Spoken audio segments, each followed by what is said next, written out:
우리에게 주시는 말씀은 골로새서 4장 2절에서 6절까지의 말씀입니다. 신약 성경 328면 골로새서 4장 2절에서 6절까지의 말씀을 제가 봉독해 드리겠습니다. 기도를 계속하고 기도에 감사함으로 깨어 있으라. 또한 우리를 위하여 기도하되 하나님이 전도할 문을 우리에게 열어주사 그리스도의 비밀을 말하게 하시기를 구하라. 내가 이 일 때문에 매임을 당하였노라. 그리하면 내가 마땅히 할 말로써 이 비밀을 나타내리라.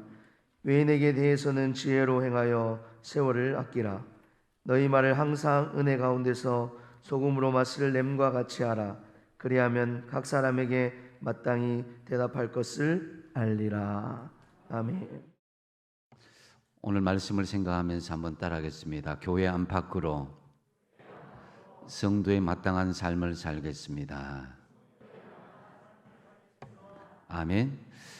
오늘 본문에 등장하는 골로새 지역은 특별한 자원도 없고 생산물도 없었지만은 큰 무역을 하는 이웃 에베소 사람들이 주로 경유하고 쉬어가는 곳으로 각광받는 지역이었습니다.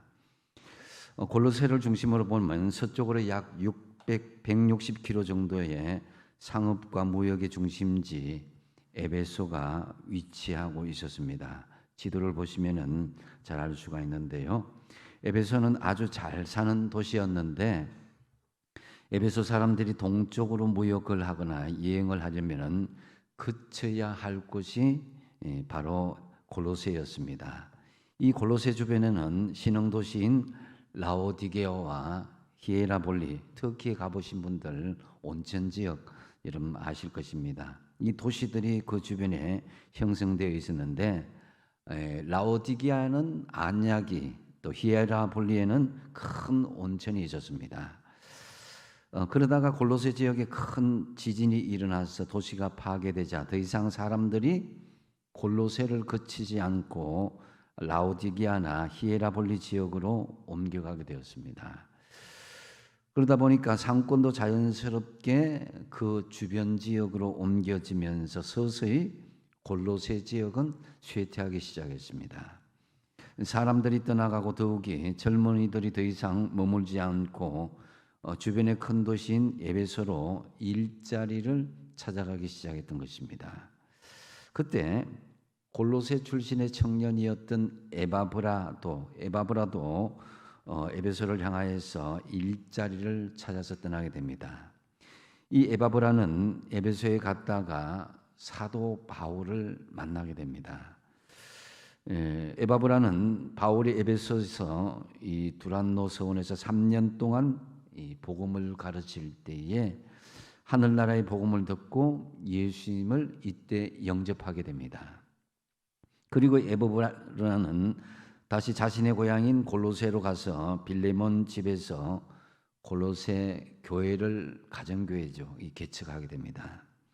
이 에바브라가 세운 교회가 바로 골로새 교회입니다.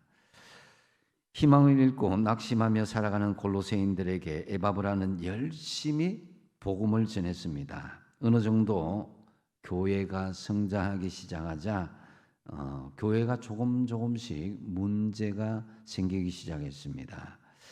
그래서 에바브라는 자신의 스승 바울에게 골로새 교회가 이단에게 어려움을 당하고 있고 그 속에서 믿음으로 살아가려고 몸부림치고 있는 골로새 교인들의 상황들을 자세히 보고를 했습니다. 이에 바울은 제자 에바브라가 설립한 골로새 교회를 향하여 바른 교리를 정하고 또 격려하고자 편지를 쓴 것이 바로 오늘 우리가 읽었던 골로새서입니다. 이 골로새서는 바울이 한때 이 로마의 셋집에 억류되어 있는 동안 쓴 옥중 서신 중에 하나입니다.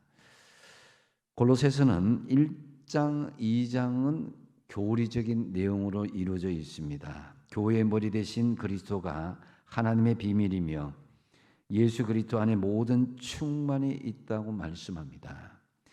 그래서 그리스도 한 분으로 충분하고 완전하기에 다른 것, 예수님 외에 다른 것을 더하는 것은 이단이다라고 정리하고 있습니다. 그러면서 3장, 4장은 이 교리적인 서신에 이어서 실천적인 내용인데요. 중요한 것은 위의 것을 찾으라라는 거예요. 위의 것을 찾기 위해서는 땅의 지체를 죽이고 부끄러운 말을 버리고 새로운 사람에 맞는 지식과 또 성품과 은행으로 옷을 입고 부부 관계든지 자녀와의 관계든지 일터에서든지 그것을 적용해서 살 것을 말씀하고 있습니다. 오늘 말씀은 이 실천적인 내용의 마지막 권면의 내용입니다. 오늘 말씀에는 이 마땅히라는 말을 두 번이나 반복하고 있는 것을 볼 수가 있는데요. 4절에 그리하면 내가 마땅히 할 말로서 비밀을 나타내리라. 6절 말씀 하반절에도 그리하면 각 사람에게 마땅히 대답할 것을 알리라고 말씀하고 있습니다. 이 마땅이라는 말은 사전적으로 볼 때 그렇게 하는 것이 이치로 보아서 당연하게 하는 것, 이것을 마땅이라고 합니다. 즉 하나님의 성도인 우리는 마땅한 삶이 있다라는 것이죠. 성도의 마땅한 삶은 하루아침에 만들어지진 않습니다. 성경은 어릴 적부터 끊임없이 가르쳐야 나이가 들어도 그 마땅한 삶에서 벗어나지 않게 되는 것입니다. 그래서 끊임없이 반복 교육하는 것이죠. 잠언서 22장 6절에 보면은 마땅히 행할 길을 아이에게 가르치라 그랬습니다. 어릴 적부터. 그리하면 늙어도 그것을 떠나지 아니하리라고 그랬습니다. 저도 어릴 때 주일학교 때 배웠던 그 말씀들이 생각이 나거든요.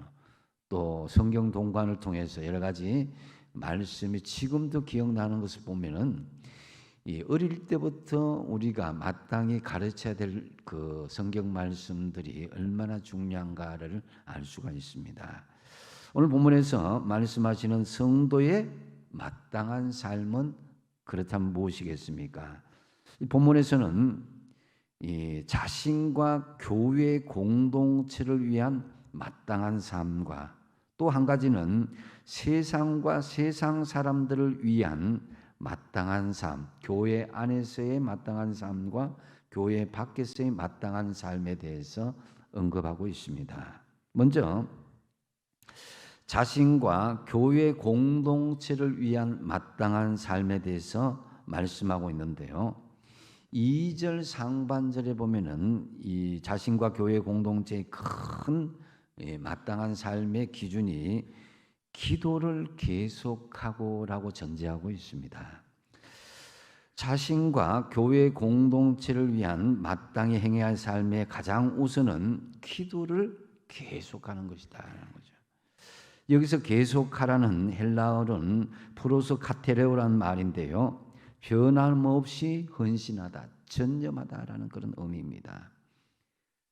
사무엘상 12장 23절에 보면은 나는 너희를 위하여 기도하기를 쉬는 죄를 여호와 앞에 결단코 범하지 아니하겠다고 그랬습니다. 이것은 사무엘의 고백인데요. 사무엘은 기도를 쉬는 것이 죄다라고 할 정도로 기도하기를 그치지 않고 계속 이어가는 것을 볼 수가 있습니다. 그만큼 성도들에게 기도는 영적인 호흡과도 같은 것입니다. 우리가 숨을 멈추면 죽듯이 성도들이 기도를 멈추게 되면 영적으로 죽을 수밖에 없는 것이죠. 본문에서는 이 기도의 세 가지 요소를 구체적으로 말씀하고 있습니다. 먼저 기도를 계속하되 감사함으로 기도하라라고 말씀하고 있습니다. 2절 중반절에 기도에 감사함으로 그랬는데요. 기도의 감사함이란 감사하고 고마운 것을 표현하는 것이 기도라는 것입니다. 기도가 없다는 것은 감사의 마음이 없다는 것입니다. 여기서 중요한 가르침은 기도와 감사는 같이 간다는 것입니다. 기도의 사람은 감사의 사람입니다. 감사의 사람은 기도의 사람입니다. 그래서 기도하지 않고 산다, 그 사람은 바로 감사하지 않고 산다라는 꾀도 과언이 아닌 것입니다. 우리가 잘 아시는 빌립보서 4장 6절 말씀 같이 한번 읽어보겠습니다. 시작. 아무것도 염려하지 말고 다만 모든 일에 기도와 간구로 너희 구할 것을 감사함으로 하나님께 아뢰라. 아멘. 기도의 기본 중의 기본은 감사한 마음으로 기도하는 것입니다. 기도 속에 우리가 감사가 가득 차야 됩니다. 불평이나 원망, 믿지 못하는 마음은 우리의 기도를 가로막습니다. 하나님을 향한 것이든 사람을 향한 것이든 원망하는 마음과 불평하는 마음을 품게 되면 당연히 기도의 문이 막히게 되는 것이죠. 그러나 감사하는 마음을 품게 되면 기도의 대로가 뚫리게 되는 것입니다. 그간 답답하고 막혔던 마음들, 감사하는 마음과 함께 기도할 때에 기도의 문이 열리게 되는 것입니다. 그래서 가족과 이웃에 대해서 감사한 마음으로 기도하십시오. 교회와 교역자와 주님을 향해서 감사한 마음으로 기도하십시오. 로마서 12장 12절 말씀에 보면은 소망 중에 즐거워하며 환난 중에 참으며 기도에 항상 힘쓴다 그랬습니다. 여기에서 소망 중에 즐거워하며 환난 중에 참으며 기도에 항상 힘쓰는 것 배경에는 바로 감사가 있어야 된다는 것입니다. 감사는 은혜를 맞이하는 마중물과도 같은 것입니다. 감사의 마중물 없이는 은혜의 샘에서 솟아난 그 은혜를 맛볼 수가 없게 되는 것입니다. 하나님께서 요구하기 전에, 우리가 하나님께 간절히 요구하기 전에 먼저 감사하는 마음으로 나아가십시오. 나 같은 죄인 살려주신 주님, 오늘까지 때를 따라 필요한 것을 공급해 주신 주님께 먼저 감사하면서 기도하는 것, 이것이 자신과 교회 공동체를 위한 마땅한 기도의 삶인 것입니다. 또한 두 번째 요소는 깨어 기도하라고 말씀하고 있습니다. 2절 하반절에 기도의 감사함으로 깨어 있으라고 말씀합니다. 기도할 때 깨어 있다라는 이 말은 영적인 예민함을 가지고 영적인 지각력을 가지고 상황을 잘 판단하면서 기도하라는 것입니다. 그저 하나님 앞에 쏘아부듯이 그냥 모든 것이 내어놓듯이 그렇게 하는 것이 아니라 하나님께서 나에게 어떻게 영으로 말씀하시는지를 깨닫고 기도하라는 것입니다. 그것이 깨어 기도하는 것입니다. 집중력이 흐려서 잠자는 것도 아니고 기도하는 것도 아닌 몽롱하게 기도하면은 마음은 느끼는 바도 없고 분별력도 없고 영적인 민감함도 잃어버리게 되는 것입니다. 그저 습관적으로 중언부언하지 않고 자신과 가정과 상황, 교회의 상황, 이 나라의 정치, 경제, 영적인 상황에 대해서 깊이 영적으로 하나님의 성령과 같이 교감하는 중에 기도할 수 있어야 되는 것입니다. 이러한 영적인 민감함을 사도 바울은 이렇게 표현하고 있습니다. 에베소서 6장 18절 말씀 같이 한번 읽어보겠습니다. 시작. 모든 기도와 간구를 하되 항상 성령 안에서 기도하고 이를 위하여 깨어 구하기를 항상 힘쓰며 여러 성도를 위하여 구하라. 아멘. 하나님의 영이 우리에게 깨어 기도하라는 것입니다. 성령의 은혜를 받고 충만함을 받게 되면은 기도가 그냥 졸리면서 할 수는 없습니다. 간절한 기도를 우리가 느끼면서 기도하게 되는 것이죠. 예수님께서는 마태복음 25장 이 열처녀 비유를 통해서 잠을 자다가 신랑을 영접하지 못한 미련한 5 처녀에 대해서 말씀하고 있습니다. 이는 곧 영적으로 잠이 들게 되면 주님을 영접하지 못하고 버림을 받을 수 있음을 우리에게 경고하는 말씀이기도 합니다. 잠을 자는 사람과 기도하지 않는 사람을 동일하게 취급하는 것을 볼 수가 있습니다. 영적인 잠을 자고 기도하지 않는 사람을 향해서 요나서 1장 6절에 이렇게 말씀하고 있습니다.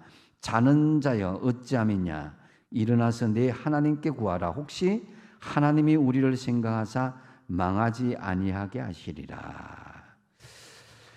우리 자신과 교회 공동체에 마땅한 삶은 깨어 기도하는 것입니다. 항상 깨어 기도하기를 힘쓰십시오. 정한 시간에 기도하십시오. 수시로 기도하십시오. 새벽 기도에 동참하십시오. 이것은 바로 우리 자신과 교회 공동체의 마땅한 기도의 삶의 모습인 것입니다. 그리고 또 한 가지 기도를 해야 될 중요한 요소를 말씀하고 있는데요. 그것은 바로 전도할 문이 열리기를 기도하라고 말씀하고 있습니다. 이것은 사도 바울이 기도해야 될 중요한 요소임을 강조하고 있는 부분입니다. 3절 말씀 같이 한번 읽어보겠습니다. 3절 말씀 시작. 또한 우리를 위하여 기도하되 하나님이 전도할 문을 우리에게 열어주사 그리스도의 비밀을 말하게 하시기를 구하라. 내가 이 일 때문에 매임을 당하였노라. 아멘.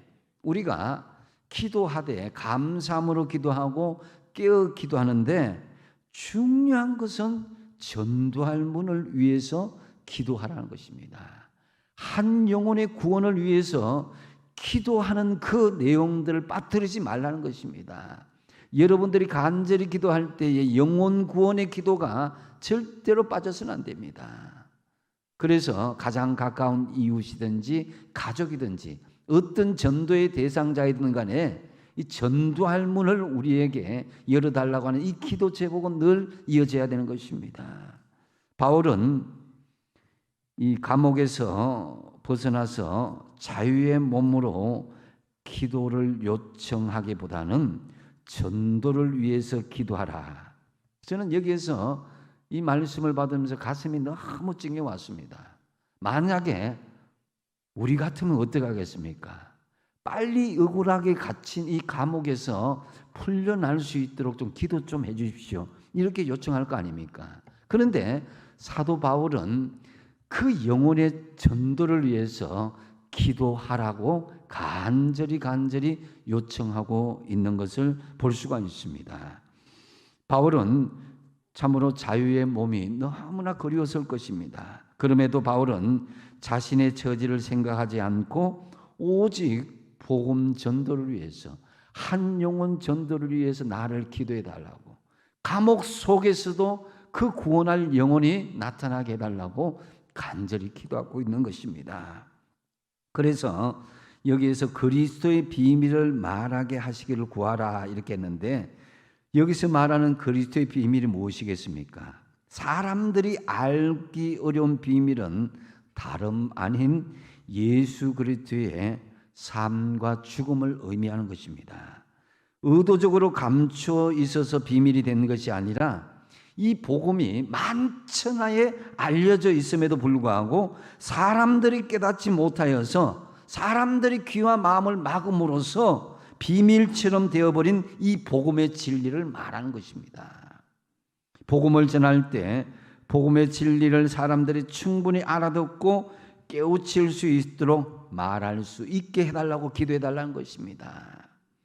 바로 예수 그리스도의 삶과 죽음이 모든 사람에게 진정한 구원의 길이 된다는 것을 말할 수 있도록 기도해달라는 것입니다. 내가 이 일 때문에 매임을 당하였노라 그랬습니다. 이 말은 비밀처럼 되어 있던 복음의 진리를 전파하는 일 때문에 바울 자신이 지금 감옥에 갇혀서 매임을 당하고 있다라는 것입니다. 이것은 그리스도의 비밀, 하나님의 비밀의 말씀이 그저 듣기 좋은 말씀만이 아니란 것입니다. 그것은 기존에 세상의 가치관을 흔들고 세상의 여러 가지 욕심과 탐욕들의 그런 가치관을 흔들고 진정한 삶의 목적이 무엇이며 진정한 삶의 가치가 무엇인가를 이 복음을 통해서 흔들어 놓는 것입니다.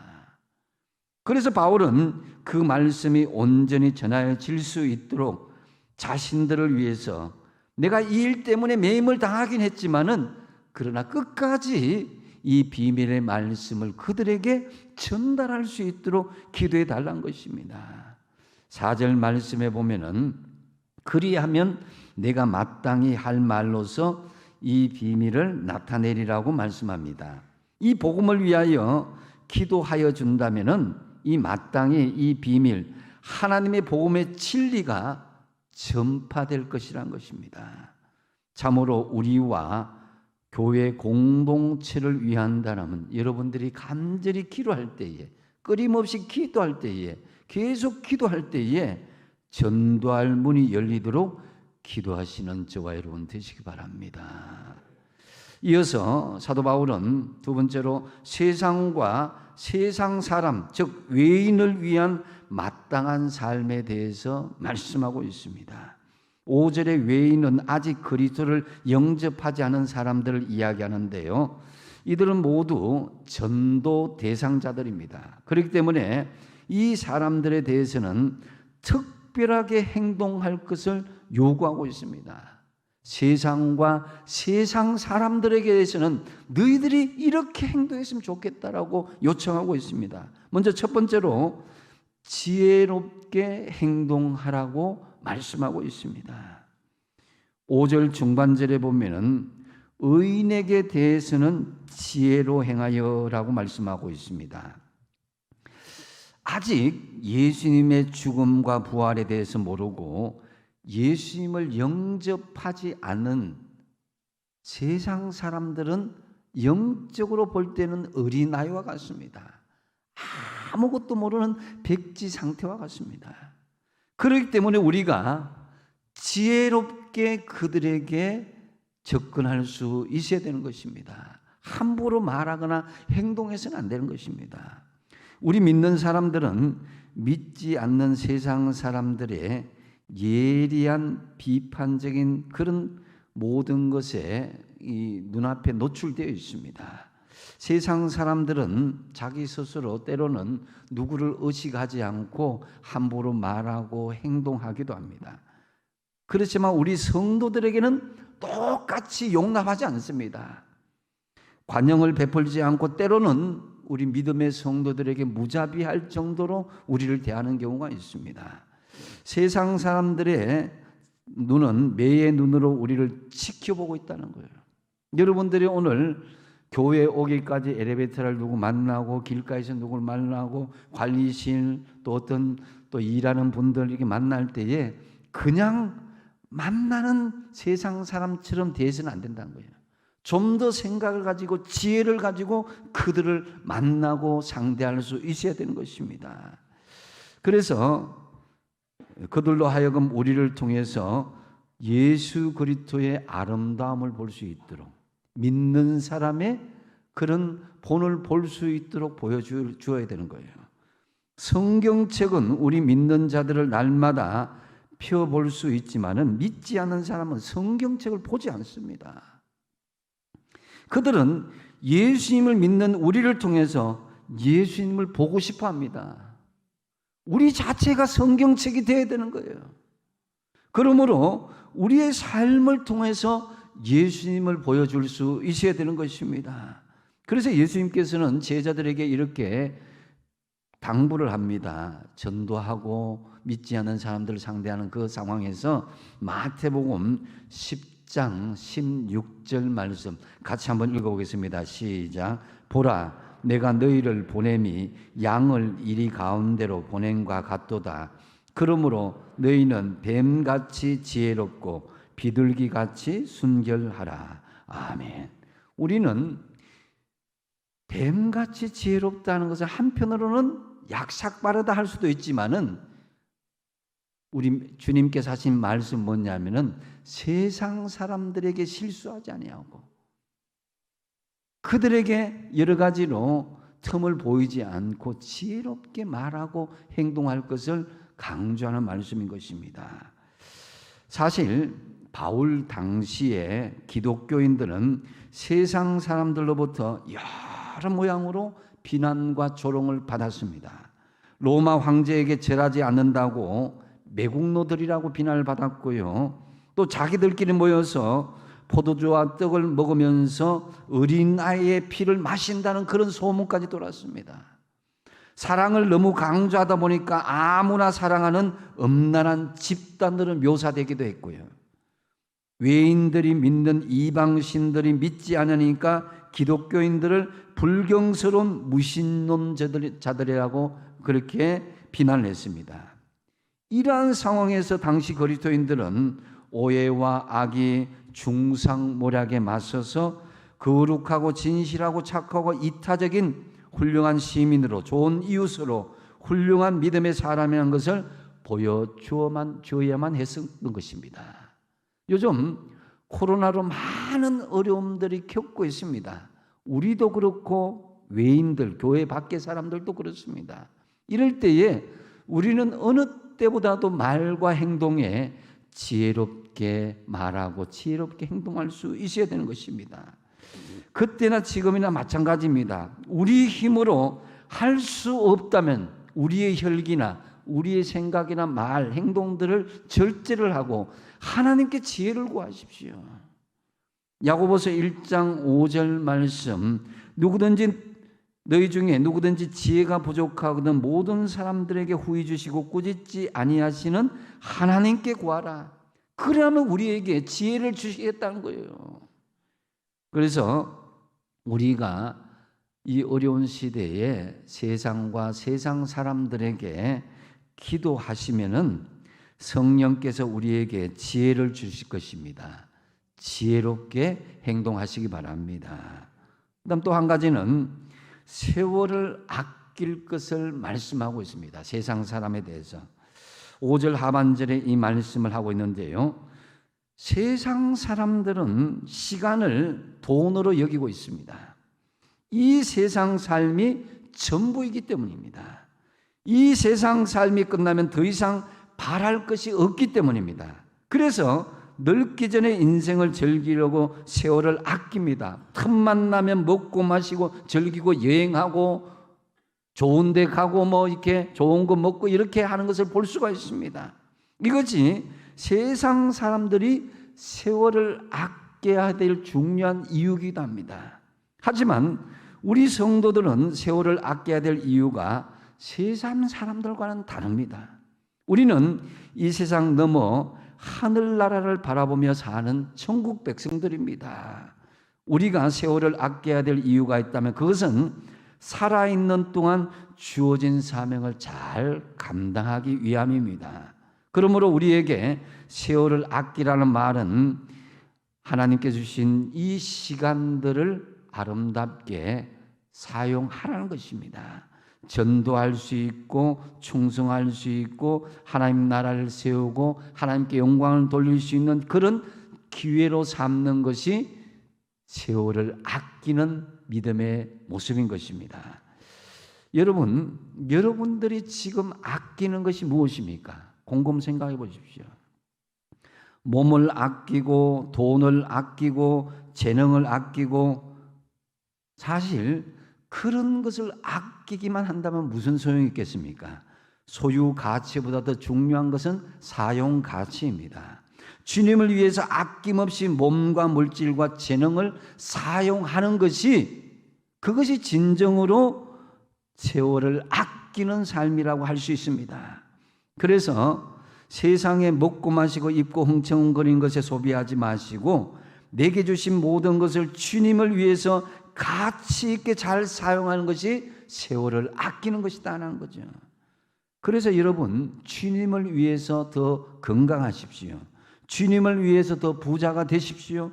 주님을 위해서 많은 지위와 달란트를 소유하십시오. 나를 위해서 낭비하지 마시고 주님을 위해서 가치 있게 사용하는 것이 바로 세월을 아끼는 것입니다. 이것이 세상과 세상 사람들을 위한 성도의 마땅한 가치 있는 삶이다라는 것이죠. 그리고 세상과 세상 사람들을 위한 중요한 성도의 마땅한 삶을 결론적으로 말씀하고 있는 것이 소금으로 맛을 냄과 같이 은혜롭게 말하라라고 말씀하고 있습니다. 6절 말씀을 같이 한번 읽어보겠습니다. 시작. 너희 말을 항상 은혜 가운데서 소금으로 맛을 냄과 같이 하라. 그리하면 각 사람에게 마땅히 대답할 것을 알리라. 아멘. 이제 화요일 수요일에 우리가 김치를 담그는데요, 김치 담그는데 제일 중요한 것이 소금으로 숨을 죽이는 거예요. 소금이 맛이 잘 들어가야 되는 거예요. 이 은혜는 헬라어로 카리스라 하는데요, 카리스는 여러 가지 뜻이 있습니다. 감사, 아름다움, 우아함, 친절함, 인자함, 기쁨, 이런 등등 뜻이 있습니다. 이 단어에서 우리는 은혜 가운데 말한다라는 것이 어떤 것인지를 짐작할 수 있습니다. 말은 그 사람의 인격과 내면을 드러내는 창과와도 같습니다. 욕설과 음담패설, 배려 없는 냉담하고 날카로운 말들, 쌀쌀맞거나 생기가 없는 말들, 마음이 없는 무미건조한 말들, 다른 사람에게 상처를 주고 분노의 미움과 이것이 표출된 거친 말들을 우리가 하지 말아야 되는 거예요. 그 대신에 거룩하고 온유하고 품위가 넘치고 생기 있고 따뜻한 마음이 담긴 은혜로운 말을 할 수 있어야 되는 것입니다. 특히 세상 사람들은 우리를 흥분시킵니다. 흥분된 마음으로 우리 자극을 해요. 그럴 때에 우리는 그럴수록 더 통제되고 절제된 그런 마음의 상태로 상대할 수 있어야 되는 것입니다. 그럴 때 그 말로서 그 사람의 내면 인격은 더 품격이 있고 고상하고 고귀함을 드러낼 수 있게 되는 것입니다. 우리 경상도 사람들 참 말을 속에 있는 것을 잘 표현하지 못한 경우가 있습니다. 좀 많이 좋아졌다고 하지만 무뚝뚝한 말로 그냥 툭툭 던집니다. 그러다 보니까 본심은 그게 아니라도 사람들에게 오해를 받는 그런 경우가 참 많이 있습니다. 그래서 여러분, 조금만 말에 대해서 소금으로 맛을 내는 것처럼 은혜롭게 말할 수 있도록 해야 되는 거예요. 요즘 새가족부 환영하시는 분들 보면 기분이 좋아집니다. 그래서 한 번 더 웃고 말씀하시고 인사하는 거 보면 사람들이 기분이 좋아지는 걸 느낄 수가 있습니다. 그래서 우리는 웃으면서 이야기하고 말할 수 있는 훈련을 할 수 있어야 돼요. 그래야 나 자신도 좋아지고 내 주변에 있는 사람들도 기쁘게 할 수 있는 것입니다. 리처드 칼슨의 유쾌한 부부 심리학 중에 들을 때 행복한 말들이 있다고 합니다. 한번 따라 하시겠습니다. 여러분 잘 아는 말입니다. 사랑해요. 고마워요. 잘했어요. 당신밖에 없어요. 도와드릴게요. 잘 될 거예요. 믿음직스러워요. 당신 곁에 내가 있을게요. 어려울 때 말씀하세요. 도우세요. 이해하세요. 그 사람이 몰라서 그래요. 속상해하지 말아요. 제가 있잖아요. 집에 가서는 혼자 말하지 말고 배우자이든지 여러분 자녀들에게든지 일터에서 어떤 동료들에게 그렇게 말씀해 보세요. 이 말 한마디가 얼마나 상대방의 마음을 기분 좋게 하고 나도 기분 좋게 하는지 모릅니다. 그래서 바울은 이러한 그리스도인들의 언어 생활을 소금으로 맛을 냄과 같다 그랬습니다. 소금으로 맛을 낸 음식은 맛깔스러워서 입맛을 보고 더 먹고 싶어지는 거예요. 하지만 이 말은 단순히 남이 듣기 좋은 말이나 아첨이나 감은 있을 정도의 말이 아닙니다. 은혜 가운데라는 말을 주목하시면은 듣는 이의 기분만 좋게 하는 것이 아니라 하나님이 주시는 은혜를 끼친다는 거예요. 은혜스러운 언어 생활을 하는 사람은 싱그럽고 생기가 돋고 유익하고 점점 마음이 맑아지고 마음의 상처가 치유되고 회복되는 그런 역사가 있습니다. 그래서 이야기를 계속해서 더 이야기를 나누고 싶어 합니다. 이처럼 우리들도 어느 속에 은혜의 소금을 맛깔스럽게 배이도록 말을 하시라는 거죠. 참으로 우리의 언어 생활이 점점 소금으로 맛을 내음과 같이 은혜롭게 말함으로써 세상과 세상 사람들을 향해서 마땅한 성도의 삶을 살아가시기 바랍니다. 말씀을 맺습니다. 오늘날 교회 안팎으로 진정한 성도의 삶이 요구되고 있습니다. 특히 코로나가 장기화되면서 교회 안의 사람이든지 교회 밖의 사람이든지 많이 지금 예민해져 있습니다. 그렇기에 성도의 마땅한 삶을 살아가기 위해서 노력하고 몸부림치는 것은 너무나 당연합니다. 먼저 자신과 교회 공동체를 위한 마땅한 삶은 어떤다고요? 감사하고 또 깨어 기도하고 전도할 문이 열리기를 기도하십시오. 그 다음에 세상과 세상 사람들, 외인들 향한 마땅한 삶은 뭡니까? 지혜롭게 행동하시고 세월을 아끼십시오. 그리고 소금으로 맛을 낸과 같이 은혜롭게 말하십시오.